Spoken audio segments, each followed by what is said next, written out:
Olá, amados, graça e paz. Que bom que você está aqui. Muito obrigado por você ter entrado nesse canal, ter clicado nesse vídeo. Peço que você fique comigo até o final. Eu sou a pastora Ana Lúcia Petri, do Instituto Único Caminho, e essa é uma plataforma de ensino ao corpo de Cristo, uma escola de discípulos. E eu quero falar com você a respeito de uma palavra que está ardendo no meu coração. E eu creio que Deus vai falar com você em nome de Jesus. Então vamos lá?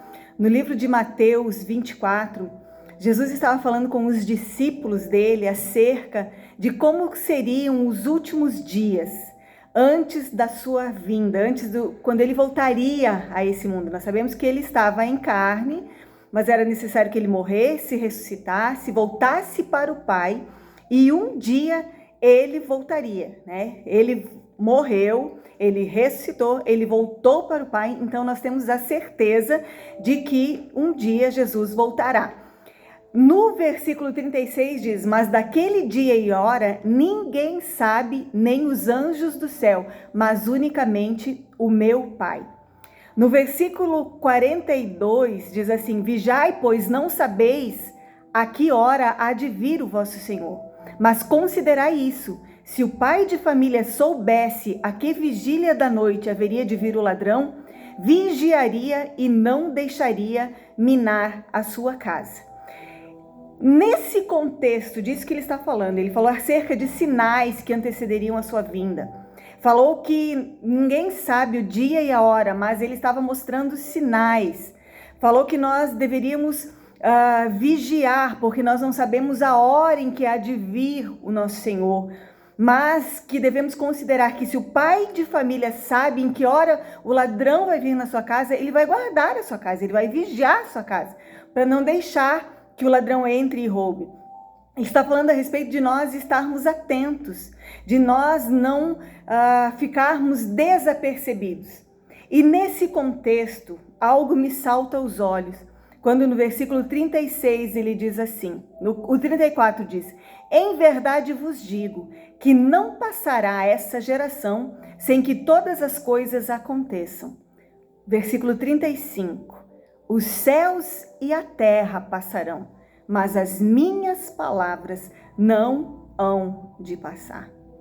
Amados, ele está falando acerca dos sinais que antecedem a sua vinda. Ele está falando para nós sermos vigilantes. Ele está falando para nós considerarmos que ele vai voltar. Nós não sabemos o dia e a hora, mas como um pai de família nós devemos estar vigilantes. É aquilo que eu sempre digo, né? Nós não sabemos o dia e a hora, então nós devemos todos os dias estar preparados, porque pode ser hoje, pode ser daqui a 2 horas, pode ser daqui a 1 segundo, pode ser daqui a 1 dia, ou pode demorar um pouco mais. Mas a verdade é que nós devemos estar preparados.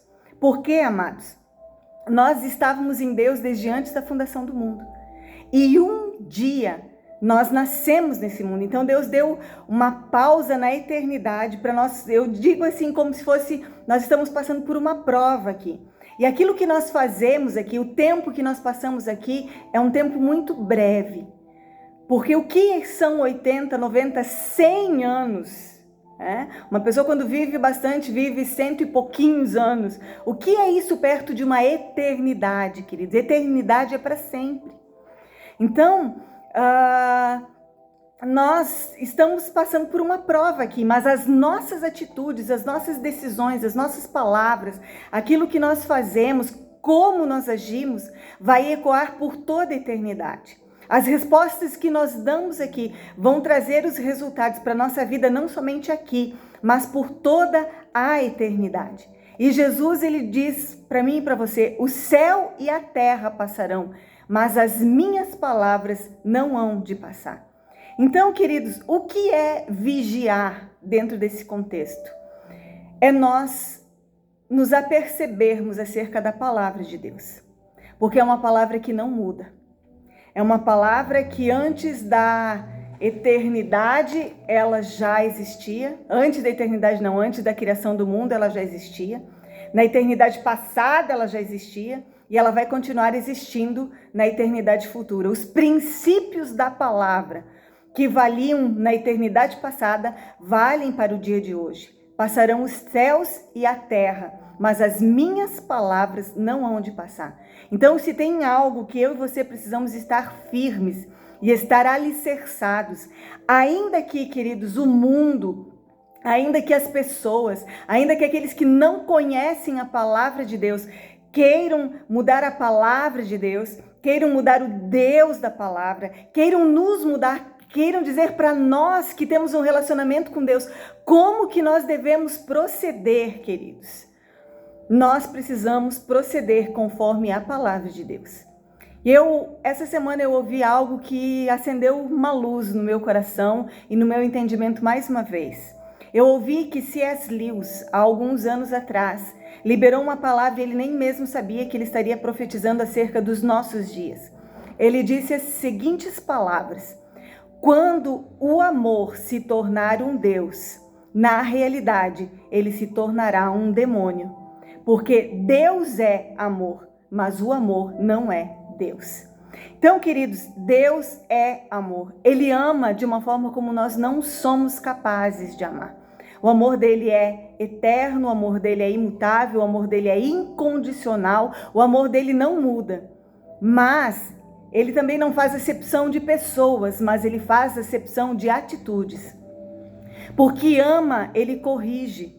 Porque ama, ele permite que algumas coisas deem errado, para que nós venhamos acordar, para que nós venhamos despertar, para que nós venhamos nos voltar para ele e para a sua palavra. Então, queridos, o discurso de hoje é a respeito do amor. Então, em nome do amor pode tudo. Como uma canção que existe, né? Mas que se cantava anos atrás, a respeito de toda forma de amor. O amor tem que amar, é preciso amar. E esse pastor, ele estava falando e ele falou a respeito de uma passagem em que, eu não recordo muito bem, mas em que os anjos dizem que já era tempo de o Senhor vir e destruir toda a impiedade. E aí ele diz assim: você acha, queridos, que nós seres humanos somos mais bons, né? Ele usou essa expressão, mais bons do que os anjos? Não, nós não somos. Os anjos, eles são muito melhores do que nós. Então, queridos, nós não podemos ser melhores do que os anjos, nós não podemos ser melhores do que Deus. A nossa bondade não é superior à dos anjos e a nossa bondade não é superior à de Deus. Então, esse amor que estão falando aqui, na verdade, não é Deus, ele é um demônio. Porque um amor que aceita tudo, um amor que não ensina a verdade, um amor que mentiroso, um amor que, não corrige, que não disciplina, que não ensina, um amor que distorce a verdade dos princípios da palavra de Deus. Porque Deus é amor, sim, mas ele também é justiça, ele é retidão, ele é santo, ele é bom, ele não é bonzinho. Ele não é como aquele pai que promete que vai colocar o filho de castigo, ou na minha época vai dar umas varadas no filho, porque hoje nem pode dar umas varadas no filho mais, né? Mas se você fizer isso, você vai apanhar quando chegar em casa. Eu ouvi muito isso e eu fazia. E aí, em casa a gente conversa. E os meus pais não esqueciam. Verdadeiramente, eles me corrigiam quando eu chegava em casa. Graças a Deus. Mas eu muitas vezes confesso que eu fui boazinha. Confesso que eu cheguei em casa e eu não tive coragem de corrigir. E eu não acertei mais do que os meus pais. Eu errei também. Mas, queridos, o pai que ama, ele corrige. O pai que ama, ele ensina o que é certo. O pai que ama, ele permite que o filho às vezes quebre a cara para que ele venha melhorar. Então, queridos, a palavra de Deus, toda ela é verdade. Não só os versículos que nós gostamos e não somente os versículos que nós achamos que são bons para nós. Quando a palavra me confronta, aquela palavra ela não deixou de ser verdade. Aquela palavra ela é um espelho para mim. Quantas e quantas vezes eu me envergonhei quando eu li algo na palavra de Deus, mas eu descobri que papai estava me amando e estava me dando a oportunidade de transformar a minha vida. E eu também quero falar com você e quero ler em João 11, no versículo 35 em diante. Diz assim: Jesus chorou. Disseram, pois, os judeus: vede como o amava. E alguns deles disseram: não podia ele, que abriu os olhos aos cegos, fazer com que este não morresse? Jesus, pois, movendo-se outra vez, muito em si mesmo, veio ao sepulcro, e era uma caverna, e tinha uma pedra posta ali. E disse Jesus: tirai a pedra. Marta, irmã do defunto, disse-lhe: Senhor, já cheira mal, porque já é de 4 dias. Disse-lhe Jesus: não te hei visto que, se creres, verás a glória de Deus? Tiraram, pois, a pedra de onde o defunto jazia, e Jesus, levantando os olhos para cima, disse: Pai, graças eu te dou por haveres me ouvido, e bem sei que sempre me ouves, mas eu digo isso por causa da multidão que está em redor, para que creiam que tu me enviaste. E tendo dito isso, chamou com grande voz: Lázaro, sai para fora. E o defunto saiu, tendo as mãos e os pés ligados com faixas e o seu rosto envolto em um lenço. Disse-lhe Jesus: desligai-o e deixai-o ir. Queridos, Jesus não foi quando o chamaram e o seu amigo estava doente. Pelo contrário, ele chegou depois de 4 dias, quando seu amigo já havia morrido e já tinha sido enterrado há 4 dias. Mas ele foi, nós vemos que ele chorou, e a primeira lição que eu vejo aqui, por que Jesus chorou se ele sabia que ia ressuscitar Lázaro? Porque ele viu o sofrimento das suas irmãs, ele viu o sofrimento das pessoas que amavam Lázaro. E a primeira lição que eu tiro desse texto é que Jesus chora com os que choram. Ele se compadece com os que estão sofrendo. Ele não tem um coração endurecido, pelo contrário, ele nos ama e ele sofre quando nós sofremos. Mas ele disse assim: Senhor, obrigado porque sempre me ouves. Porque era necessário que aquelas pessoas vissem o que Jesus iria fazer.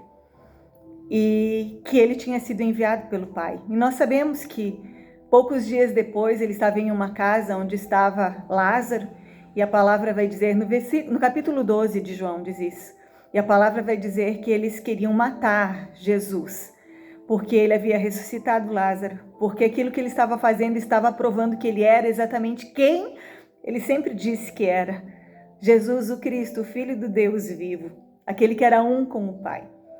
Eu sou, dizia ele, eu sou. Ou seja, ele era o Criador, eu sou antes de Abraão, o Todo-Poderoso Criador dos céus e da terra. Abraão me viu e se alegrou. Então o Deus, desde antes da eternidade, estava ali diante deles. E eles buscavam matá-lo, porque aquilo que ele estava fazendo evidenciava que ele era verdadeiramente quem ele era. Então, queridos, a palavra toda ela vai apontar para Jesus. E a palavra diz para mim e para você que aqueles que perseverarem até o fim serão salvos. A palavra ela diz para mim e para você que se nós permanecermos nele, se nós formos fiéis até o fim, ser fiel até a morte, e te darei a coroa da vida. Então nós devemos ser fiéis a ele e fiéis à sua palavra. Os dias são maus, queridos, os dias são difíceis, mais difíceis ainda para aqueles que servem ao Senhor, para aqueles que creem no Senhor, para aqueles que têm buscado ser fiéis à palavra de Deus. Então nem se falha, perseguição. Aqueles que fazem o certo hoje são perseguidos. O bom é o mal e o mal é o bom para o mundo, estão relativizando tudo. Mas eu quero dizer para você que quando Jesus chegou ali naquele túmulo, ele liberou uma palavra e ele disse: Lázaro, sai para fora. Queridos, e Lázaro saiu para fora. Lázaro ressuscitou. E se eu perguntasse para você, você acha que Lázaro ressuscitou porque ele ouviu a voz do mestre? Não, querido, ele estava morto. Ele não ouvia mais nada. Você acha que Lázaro ressuscitou porque ele sentiu algo dentro do seu coração, no mais íntimo do seu interior, quando ele ouviu a voz? Como quando eu e você ouvimos algo e algo, queima o nosso coração e nós sentimos aquilo que eu estou sentindo agora, porque eu estou sentindo a presença dele aqui através dessa palavra. Não, queridos, Lázaro não sentia mais nada, morto não sente. morto não ouve, morto não enxerga, morto não fala, morto não anda. Mas como, queridos, Lázaro ressuscitou? Por que Lázaro ressuscitou? Por causa de uma palavra que foi liberada pela boca do próprio Deus. Lázaro, sai para fora. E eu quero dizer para você, fica firme aí, não desiste, não. Não desiste, não. Continua sendo fiel a Deus. Porque eu e você caminhamos debaixo de uma palavra. Eu e você temos uma palavra que é vida para nós. Eu e você temos uma palavra que move os nossos corações. Eu e você, sabe, Billy Graham dizia, eu li a última palavra, o último versículo da Bíblia, o último capítulo da Bíblia. A gente vence no final. E sim, queridos, a gente vence no final. Eu e você já conhecemos o final da história. Por isso nós podemos permanecer.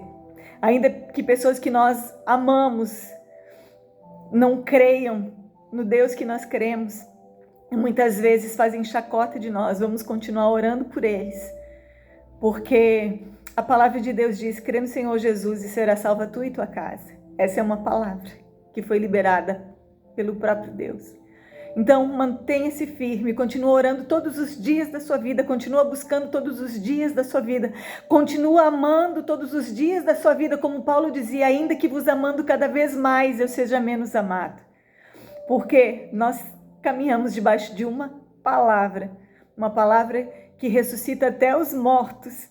E em João 5, a palavra diz que um dia os mortos ouvirão a voz do Filho de Deus e ressuscitarão. Essa palavra é verdade, ela não pode mentir. Então um dia todos vão ressuscitar. Uns para passarem a eternidade na presença do Senhor, que é a verdadeira vida, eterna, sobrenatural e abundante. E outros passarão a eternidade afastados de Deus. Eu e você escolhemos a melhor parte e essa não nos será tirada. Eu quero deixar essa palavra no seu coração. Nós caminhamos debaixo de uma palavra e podem passar os céus e a terra, mas a palavra de Deus, ela não vai passar. Pai, eu te louvo e te agradeço porque a tua palavra é verdade, ela não pode mentir. E ainda em um tempo quando muitas pessoas têm tentado, Senhor, nos desviar do caminho, do propósito, ainda quando muitas pessoas vêm contra a nossa fé, ainda quando muitas pessoas, Pai, homens maus, Senhor, têm relativizado o bem e têm dito que o bem é o mal e que o mal é o bem. E muitas vezes nós olhamos todas as circunstâncias, às vezes a gente se pergunta, será que compensa fazer o bem ou é o crime que compensa, ou é o mal que compensa? Tua palavra diz para não nos cansarmos de fazer o bem, porque cansa fazer o bem e só receber o mal em troca. Mas eu oro por mim e por todos quantos essa palavra alcançar, Pai. Que nós venhamos permanecer sendo quem somos em Ti e venhamos permanecer fazendo aquilo que fomos chamados para fazer e agindo da forma como o Senhor nos chamou para agirmos. Que nós venhamos permanecer fiéis ao Senhor, porque se nós formos fiéis até a morte, nós receberemos a coroa da vida. Só que isso não é fácil. Nós somos humanos, eu sou humana. Eu não consigo ser perfeita, Senhor, e eu erro muitas vezes. Então não é fácil, mas há uma palavra. Nós caminhamos debaixo de uma palavra e eu peço que o Teu Espírito Santo tome essa palavra e gere vida nos nossos corações. E que nós sejamos transformados a cada dia de dentro para fora, na imagem do Filho de Deus, a estatura de varão perfeito. E que nós venhamos permanecer até o fim, porque aquele que faz a tua vontade permanece para sempre. E passarão os céus e a terra, mas as tuas palavras não hão de passar. Tua palavra habita em nossos corações, nós guardamos a tua palavra nos nossos corações. Então eu creio, Senhor, que nós vamos vencer todas as coisas, porque a tua palavra nos garante isso. Que essa palavra gere vida no meu coração e no coração de todo aquele que me ouve e que nós possamos viver todos os dias da nossa vida para a honra e glória do teu nome. Te agradeço e te louvo em nome de Jesus. Amém. E graças a Deus. Amém, querido. Recebe essa palavra como de Deus para a sua vida e vamos vivê-la e colocá-la em prática. Mãe, se ela foi relevante para você, compartilha com o máximo de pessoas que você puder. Dá uma verificada se você é inscrito aqui no canal, porque às vezes a gente acaba perdendo, né, inscrições e nem percebe o algoritmo que faz isso. Então, se ainda não está inscrito aqui, se inscreve, clica no sininho para receber todas as notificações, deixa o seu like, faça o seu comentário. Em nome de Jesus, eu te agradeço pelo privilégio que você me dá. Muito obrigada. Um beijo grandão no seu coração. Amo a sua vida. Até o nosso próximo vídeo. Tchau, tchau.